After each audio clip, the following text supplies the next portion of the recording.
పాపం జగన్మోహన్ రెడ్డికి వచ్చిన కష్టం పగవాడికి కూడా రాకూడదు, అంత పెద్ద కష్టం వచ్చింది. పాపం కష్టాన్ని కూడా పేపర్ చూసి స్క్రిప్ట్ లాగా చదవటం ఆయనకు అలవాటు అయిపోయింది. నిన్న ఆ సభలో జగన్మోహన్ రెడ్డి మాట్లాడుతూ పాపం రకరకాల విమర్శలు చేశాడు. ప్రతి ఏ విమర్శను కూడా 30 సెకండ్లు కిందకు చూడకుండా, పేపర్ చూడకుండా మాట్లాడలేకపోయాడు. అంటే అదంతా ప్రశాంత్ కిషోర్ టీం రాసిస్తున్నటువంటి స్క్రిప్టు. సరే, స్క్రిప్ట్ ఏదైనా మాట్లాడింది జగన్మోహన్ రెడ్డి కాబట్టి ఆయన ఏం మాట్లాడాడు, దానికి మనం ఏం సమాధానం అనేది ఒకసారి చూద్దాం. పాపం ఆయన ఆర్తనాదాలు, సాధారణంగా గెలిచేవాడి మొహంలో ఒక ధీమా ఉంటుంది, ఒక దర్జా ఉంటుంది. కానీ ఇక్కడ జగన్మోహన్ రెడ్డి ఆర్తనాదాలు అంటే చూడండి, ఇక అన్నీ పోయి ఇక సంకనాకి పోయే స్టేజ్లో కొంతమంది ఆర్తనాదాలు పెడతారు. అలాంటి ఆర్తనాదాలు ఇప్పుడు జగన్మోహన్ రెడ్డి పెడుతున్నాడు. ఆ ఆర్తనాదాలు ఏంటనేది ఒకసారి మీరు కూడా వినండి ఒకసారి.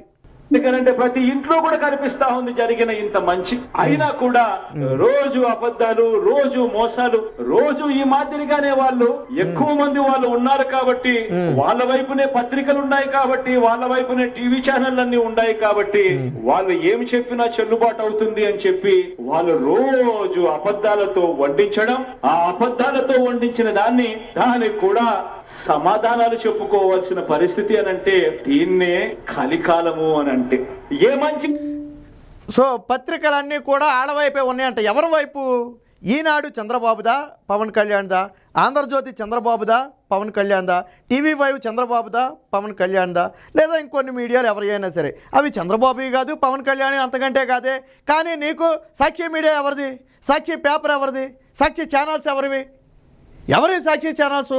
మరి మీడియా అన్నాడు, తర్వాత మీడియా గురించి కూడా చెబుతాడు. ఇక అసత్యాలు అంటున్నాడు. ఈయన అసత్యాలు అన్నాడు కాబట్టి ఆ మీడియా రాసిన అసత్యాలు ఏంటో మనం ఒకసారి మాట్లాడదాం. నువ్వు 10 లక్షల కోట్లు అప్పు చేసావని మీడియా రాసింది, అది అసత్యమా?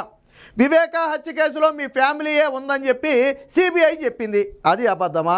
లేదా నువ్వు చేసిన ఆ ఋషికొండకు గుండు కొట్టి 500 కోట్ల రూపాయలు బిల్డింగ్ కట్టావు, దాన్ని కూడా వాళ్ళు రాశారు, అది అబద్ధమా? ఇకపోతే మంచి అంటున్నావు. ఎవరికి చేసావు మంచి?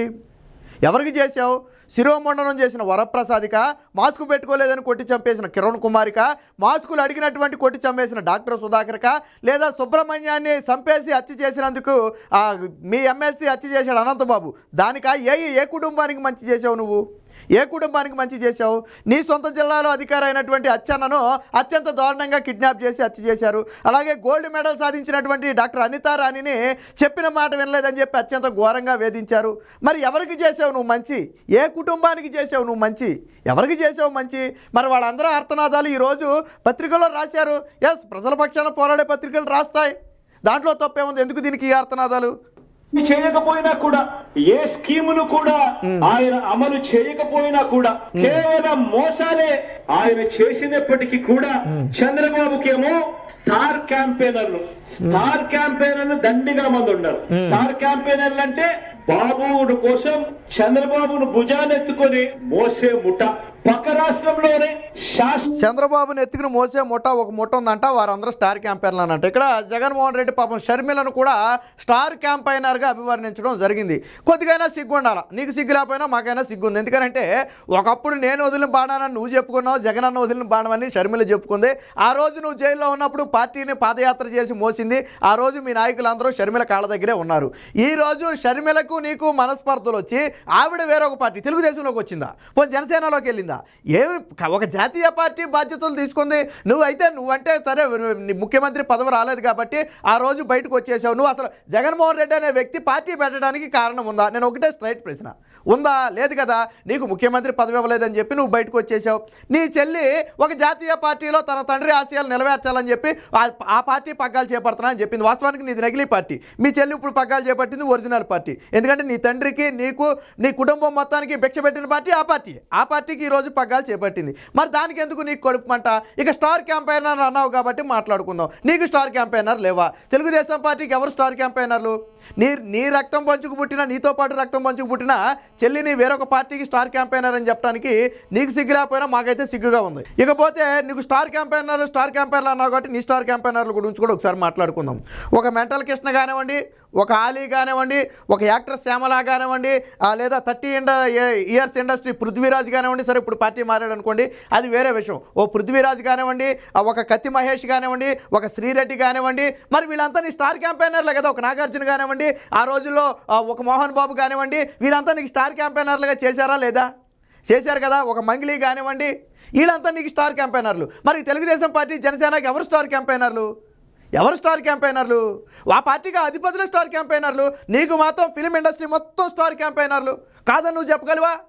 నువ్వు మాట్లాడితే ప్రజలు నమ్మకపోతారు. అన్ని ప్రజలకు తెలుసు జగన్మోహన్ రెడ్డి నువ్వు మాట్లాడింది ప్రతిదీ అబద్ధమని ప్రజలందరికీ తెలుసు. మరి ఇప్పుడు నీ కోసం పనిచేసిన ఈ స్టార్ క్యాంపెయినర్ల గురించి ఏం చెప్తావు సమాధానం? సో అది పరిస్థితి. అద్భుతంగా ఉంటా ఉన్న ముగ్గురు మీడియా అధిపతులు, ఈ ముగ్గురు మీడియా అధిపతులు కూడా మన రాష్ట్రంలో ఉండరు, పక్క రాష్ట్రంలోనే ఉంటారు. అక్కడే వాళ్ళు శాశ్వతంగా ఉంటారు. కానీ అక్కడ ఉన్న ఆ మీడియా అధిపతులు, ఓ ఈనాడు, ఓ ఆంధ్రజ్యోతి, ఓ టీవీ5, వీళ్ళందరూ కూడా బాబుకు స్టార్ క్యాంపెయినర్లే. ఇక ముగ్గురు మీడియా అధిపతులు అంట. ఓకే, ముగ్గురు మీడియా అధిపతులు సరే, వాళ్ళకు అనుకూలంగా ఉన్నారు అంటే మిగతా వాళ్ళంతా నీకు అనుకూలంగా ఉన్నారనే కదా. ఒక టీవీ9 కానివ్వండి, ఒక సాక్షి కానివ్వండి, ఒక ఎన్టీవీ కానివ్వండి, ఒక 10 టీవీ కానివ్వండి, ఒక ప్రైమ్ కానివ్వండి, ఒక మహా న్యూస్ కానివ్వండి, మరి వీళ్ళంతా ఎవరు? వీళ్ళందరూ హైదరాబాద్లోనే ఉన్నారు. వాళ్ళ పేర్లు నువ్వు చెప్పలేదే, అంటే వాళ్ళందరూ నీకు స్టార్ క్యాంపెయినర్లా? నువ్వు చెప్పిన ఈనాడు, ఆంధ్రజ్యోతి, టీవీ5 ఓకే వీళ్ళకి స్టార్ క్యాంపెయినర్లు. ఓకే, నువ్వు కింద పత్రిక లేదన్నావు కదా, మరి ఏ రోజు సాక్షి పత్రిక గురించి మాట్లాడవా? పోనీ సాక్షి పత్రికకు జగన్మోహన్ రెడ్డికి సమాధానం నాకు సంబంధం లేదు, సాక్షి పత్రికతో అని చెప్పగలదా? ఇక హైదరాబాద్లోనే ఉన్న అధిపతులు అన్నావు కదా, నీ సాక్షి పత్రిక హెడ్ ఆఫీస్ ఎక్కడ ఉంది? నీ సాక్షి పత్రిక హెడ్ ఆఫీస్ ఎక్కడ ఉంది? హైదరాబాద్లోనే కదా. మరి నీరు సాక్షిలో రాసే విష ప్రచారాలు ఆ రోజు నరాసుర రక్త చరిత్ర అని రాశారు నీ సాక్షిలోనే కదా. కానీ అది అబద్ధం కదా. 35 మంది కమిటీ ఎస్పీలు అని చెప్పావు, అది అబద్ధమే కదా. నీ సాక్షిలో పింక్ డైమండ్ అని రాశావు, అది అబద్ధమే కదా. నీ సాక్షిలో డేటా చోరీ అని రాశావు, అది అబద్ధమే కదా. నీ సాక్షిలో పోలవరం అవినీతి అని రాశావు, అది అబద్ధమే కదా. నీ సాక్షిలోనే అమరావతి రాజధానిగా ఉంటుందని రాశావు, అది కూడా అబద్ధమే కదా. మరి ఇన్ని అబద్ధాలు రాసిన పేపర్ నువ్వు పెట్టుకుని వాళ్ళు అబద్ధం రాశారంటావేంటి జగన్మోహన్ రెడ్డి? వాళ్ళు రాసిన నిజాలు ఏం రాశారు? వాళ్ళు నువ్వు వచ్చిన తర్వాత జరిగిన అరాచకాలను రాశారు, అన్యాయాల గురించి రాశారు, దోపిడీ గురించి రాశారు. అదన్నీ కాదు అంటే నువ్వు మీడియా తప్పుడు కథనాలు రాస్తే శిక్షించడం కోసం జీవో తెచ్చావు కదా, మరి ఆ జీవోతో ఎందుకు శిక్షించలేదని నేను అడుగుతున్నా. వాళ్ళు రాసిన తప్పే అయితే ఎందుకు శిక్షించలా?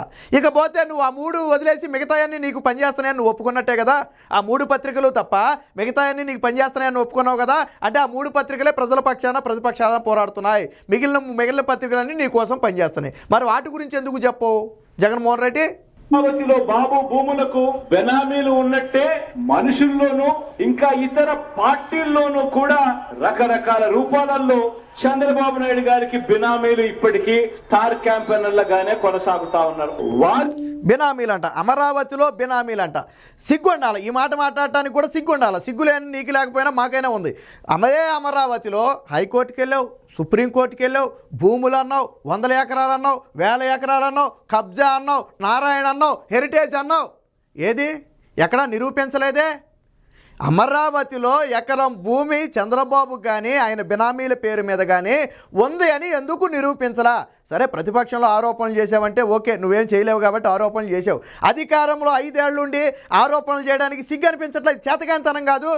5 ఏళ్ల పాటు అధికారంలో ఉండి ఇంకా ఆరోపణలే చేసి ఆధారాలు చూపించలేకపోవడం నీ సిగ్గు అనిపించడం లేదా? అది నీ చేతకాంతనం కాదా? జగన్మోహన్ రెడ్డి అడుగుతున్నా నేను, అమరావతిలో ఎవరు బినామీలు ఉన్నారు? ఎవరున్నారు బినామీలో? వైజాగ్లో విజయసాయి రెడ్డి నీకు బినామీ, సత్యనారాయణ ఎంపీ సత్యనారాయణ ఒక బినామీ, అలాగే వైవి సుబ్బారెడ్డి ఒక బినామీ. మరి వీళ్ళంతా నీకు విశాఖ ఉత్తరాంధ్రలో నీకు బినామీలు కదా. ఈరోజు రుషికొండ మీద 500 కోట్లు పెట్టి నువ్వు బిల్డింగ్ ఎవడ సొమ్ముతో కట్టావు? నువ్వు రూపా తీసుకునే ముఖ్యమంత్రివి, 500 కోట్లతో నువ్వు ఎలా కట్టావు? నువ్వు రూపా జీతం తీసుకుంటే నువ్వు ఎన్ని తరాలు నువ్వు చేస్తే 500 కోట్లు అవ్వాలా? ఎలా కట్టావు మరి బిల్డింగు? రూపాయి తీసుకుంటున్నావు కదా, మరి దానికి కూడా సమాధానం చెప్పాలి. రేపు ప్రజలు ప్రశ్నిస్తారు కదా. నాకు తేడా ఏమిటో తెలుసా? కుట్రలు కుతంత్రాలతో జెండాలు జత కట్టడమే వారి ఎజెండా, జనం గుండెల్లో గుడి కట్టడమే మీ జగన్ ఎజెండా. ఈయన ఎజెండా ఏంటో తెలుసా? ప్రత్యేక హోదా కోసం మెడలు వంచుతానని అప్పట్లో తొడలు కొట్టాడు. తర్వాత నరేంద్ర మోదీ రాగానే ఆయన తొడల దగ్గర ఈయన తలబెట్టాడు. అది ఈయన ఎజెండా. అలాగే ఈయన ఢిల్లీ ఎప్పుడు వెళ్తాడు తెలుసా?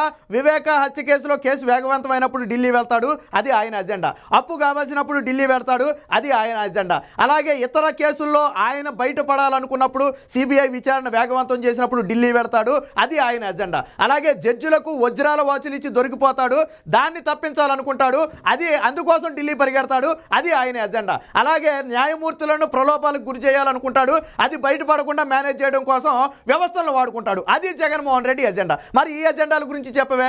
ప్రశ్నించిన డాక్టర్ సుధాకర్ లాంటి వాళ్ళనేమో చంపేస్తాడు. అది ఆయన ఎజెండా. అలాగే ఒక దళిత యువకుడైనటువంటి వరప్రసాద్ని శిరోమండనం చేసి వేధిస్తాడు. అది ఆయన ఎజెండా. ఒక దళిత యువకుడిని చంపేసి డోర్ డెలివరీ చేస్తే వాళ్ళ ఎమ్మెల్సీ అదే ఎమ్మెల్సీని తీసుకెళ్లి విగ్రహావిష్కరణకి వెళ్ళి పార్టీలో చట్టపట్టాలు వేసి తిరుగుతాడు. అది జగన్మోహన్ రెడ్డి ఎజెండా. మరి ఈ ఎజెండాల గురించి ఎవరు చెప్పరే. ప్రతిపక్షాల ఎజెండాల గురించి మాట్లాడండి జగన్మోహన్ రెడ్డి. నీ ఎజెండా ఏంటో చెప్పాలి కదా. ఈరోజు ఏ ప్రజలకు నువ్వు న్యాయం చేసావని చెప్పి నువ్వు ప్రజలు నా ఎజెండా అన్నావు. ప్రజలు చీకొడుతున్నారు. ఈరోజు ప్రజల దాకా వెళ్ళిపోయావు కదా. నేను ప్రజల దాకా కూడా వద్దు. నీ సొంత పార్టీ ఎమ్మెల్యేలు నేను చీకొట్టారా లేదా? నీ వార్తర్ లాంటి ఒక దళిత ఎమ్మెల్యే, పద్మావతి లాంటి ఒక దళిత ఎమ్మెల్యే, ఎలీజా లాంటి ఒక దళిత ఎమ్మెల్యే ఈరోజు జగన్మోహన్ రెడ్డి మా గుండెల్లో పోటు పొడిచాడు. దళితులకు ఎటువంటి న్యాయం చేయలేదు. మా నియోజకవర్గాలు అభివృద్ధి చెందలేదు. ఆయన నమ్ముకుని మోసపోయాము, నిండా మునిగిపోయాము. అలాంటి పార్టీలో 5 ఏళ్ళు ఉన్నందుకు సిగ్గుపడుతున్నామని చెప్పి ఈరోజు నీ సొంత పార్టీ దళిత ఎమ్మెల్యేలే నీ గురించి చెబుతుంటే నువ్వు ప్రజలే నాకు స్టార్ క్యాంపెయినర్లని ఎలా చెప్తున్నావు జగన్మోహన్ రెడ్డి? మాట్లాడటానికైనా సిగ్గుండాలి కదా నీకు.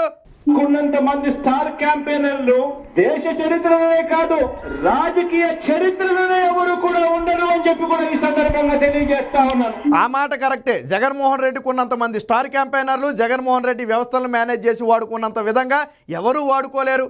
ఇందాకే నేను ఆల్రెడీ చెప్పినట్టుగా ఒక 30 ఇయర్స్ పృథ్వీ ఒక స్టార్ క్యాంపెయినరు, ఒక మెంటల్ కృష్ణ ఒక స్టార్ క్యాంపెయినరు, శ్యామల ఒక స్టార్ క్యాంపెయినరు, అప్పట్లో మోహన్ బాబు ఒక స్టార్ క్యాంపెయినరు, నాగార్జున ఒక స్టార్ క్యాంపెయినరు, మంగ్లీ ఒక స్టార్ క్యాంపెయినరు, కత్తి మహేష్ ఒక స్టార్ క్యాంపెయినరు, ఆలీ ఒక స్టార్ క్యాంపెయినరు కాదని నువ్వు చెప్పగలవా?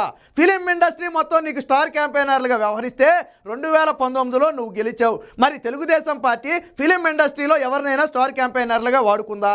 ఎవరి పేరైనా బయటికి తీసిందా? ఎవరితోనైనా ప్రచారం చేయించుకుందా?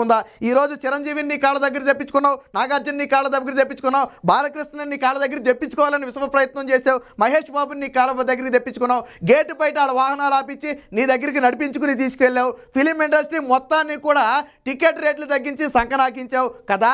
మరి అదే ఫిలిం ఇండస్ట్రీ నాడు నీకు స్టార్ క్యాంపెయినర్లుగా పనిచేసింది. తెలుగుదేశం పార్టీలో ఎవరు స్టార్ క్యాంపెయినర్లు? ఒక చంద్రబాబు స్టార్ క్యాంపెయినర్, ఒక లోకేష్ స్టార్ క్యాంపెయినర్, జనసేనకు ఒక పవన్ కళ్యాణ్ స్టార్ క్యాంపెయినర్. వాళ్ళకి స్టార్ క్యాంపెయినర్ రాలు. నీ మొహం చూసి ఎవడు ఓటేడు కాబట్టి, నీ ముఖం చూస్తే ఉన్నవాడు కూడా పారిపోతాడు కాబట్టి ఈరోజు ఫిలిం ఇండస్ట్రీ మొత్తాన్ని స్టార్ క్యాంపెయినర్లుగా వాడుకోవాల్సిన దిక్కుమాలిన దౌర్భాగ్య పరిస్థితి నీకు వచ్చింది. ఒక శ్రీరెడ్డి నీకు స్టార్ క్యాంపెయినర్ కదా. శ్రీరెడ్డి చరిత్ర ఏంటి? శ్రీరెడ్డి నీకు స్టార్ క్యాంపెయినరే కదా. మరి వీళ్ళ గురించి ఎందుకు మాట్లాడవు జగన్మోహన్ రెడ్డి? వీళ్ళంతా నీకు స్టార్ క్యాంపెయినర్లు కదా. ఎందుకు వాళ్ళ గురించి నువ్వు మాట్లాడవు? కాబట్టి జగన్మోహన్ రెడ్డి చూసారా, గెలిచేవాడిలో ధైర్యం ఉంటుంది, ధీమా ఉంటుంది. జగన్మోహన్ రెడ్డి ఆల్రెడీ చేతులు ఎత్తేసాడు. పాహిమామని ప్రజలను వేడుకునే పరిస్థితికి వచ్చాడు. అన్నీ కోల్పోయిన వాడు చివరిలో ఆర్తనాదాలు పెట్టినట్టుగానే జగన్మోహన్ రెడ్డి కూడా ఇక్కడ ఆర్తనాదాలు పెట్టారు. ఈ మొత్తం వీడియోలో కామన్గా ఉన్నదేంటో తెలుసా? ఒక్క సెకండ్ కూడా జగన్మోహన్ రెడ్డి పేపర్ చూడకుండా చదవలేదు. ఇది మొత్తం 2 నిమిషాల 14 సెకండ్ల వీడియో మీకు చూపించా. ఈ 2 నిమిషాల 14 సెకండ్లలో కనీసం ఆ 4 సెకండ్లు పైన ఉన్న 4 సెకండ్లు కూడా జగన్మోహన్ రెడ్డి స్క్రిప్ట్ చూడకుండా మాట్లాడలేకపోయాడు. ఇది జగన్మోహన్ రెడ్డి చరిత్ర. అంటే ప్రశాంత్ కిషోర్ రాజు ఇచ్చిన స్క్రిప్ట్లను చదవటం, సొంత చెల్లిని ఇతర పార్టీలతో పోల్చడం, ఇది జగన్మోహన్ రెడ్డి ఎజెండా. సో జగన్మోహన్ రెడ్డి జెండాలు ఎజెండాలు అన్నీ కూడా టైం అయిపోయింది. ఇక మొత్తాన్ని పీకి పక్కన పెట్టే టైం వచ్చింది. 2024 ఎన్నికల్లో నువ్వు ఎన్ని కాకమ్మ కబుర్లు చెప్పినా, ఎన్ని సానుభూతి డ్రామాలు ఆడినా, ఎన్ని నాటకాలు వేసినా, ఎన్ని కన్నీళ్లు గార్చినా, తిరుపతి మెట్లను మోకాళ్ళ మీద నువ్వు ఎక్కినా సరే వచ్చే ఎన్నికల్లో నువ్వు గెలవవు. అది నీ మాటల్లోనే అర్థమైంది. ఒకప్పుడు వైనాట్ 175 అన్నావు. ఈరోజు వైనాట్ 175 అనే ధైర్యం కానీ దమ్ము కానీ నీకు లేదు. నిన్నటి సభలో ఎందుకు 175 అని చెప్పి నువ్వు మాట్లాడలేకపోయావు జగన్మోహన్ రెడ్డి? గతంలో 25 ఏళ్ళు 30 ఏళ్ళు ముఖ్యమంత్రిగా ఉంటానన్నా నువ్వు ఈసారి వన్స్ అగైన్ మరొకసారి అవకాశం ఇవ్వండి అడుక్కునే స్థాయికి దిగజారిపోయావు. ప్రతిపక్షంలో అబద్ధాలు ఆడావు, అధికారంలోకి వచ్చిన తర్వాత దాన్నే కంటిన్యూ చేశావు. కానీ ప్రజలు ఎప్పుడు ఒకసారి మోసపోతారు కానీ ప్రతిసారి మోసపోరు. ప్రతిపక్షంలో నువ్వు ఎన్ని అబద్ధాలు చెప్పినా చెప్పినా ఎందుకు నమ్మారు అంటే నువ్వు అధికారంలో లేవు కాబట్టి. కానీ నువ్వు అధికారంలో ఉండి కూడా ప్రజలను మోసం చేయాలనుకుంటే అది చూస్తూ ఊరుకోరు. 2024 ఎన్నికల్లో ఖచ్చితంగా జగన్మోహన్ రెడ్డికి ప్రజలు బుద్ధి చెప్తారు.